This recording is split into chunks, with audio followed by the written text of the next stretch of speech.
Human trafficking is one of the crimes that attacks the heart of humanity most directly, which is why the Church is so committed to its eradication.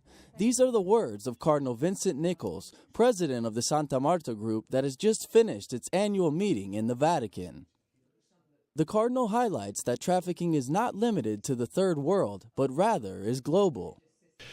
This is robbing people of their humanity and making out of people objects. I became committed to this work a number of years ago now when I met an English woman who had been taken into modern-day slavery and trafficked into Italy to work as a prostitute.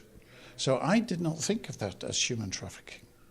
And as I said this morning, every country is both a country from which people are taken into slavery and to which they are brought to labor, to work. That's why the Santa Marta Group is collaborating with law enforcement to develop guides educating the common citizen on how to see the invisible and detect trafficking cases around them. Another key factor is training the most vulnerable to resist this threat. A place where they traffic some people, and then why are people trafficked? People trafficked because of poverty, because of ignorance, and because of lack of education. So these are things that we are working at, and then our government has to work on.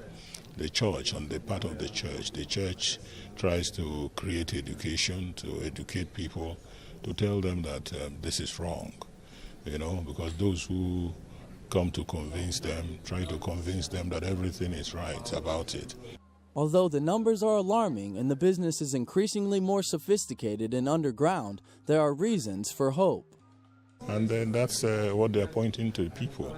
So that you are trafficked doesn't mean you can become useless. There was a reunion of the guests of the last 2 years at Paquita House. There were 82. And it was a most happy occasion.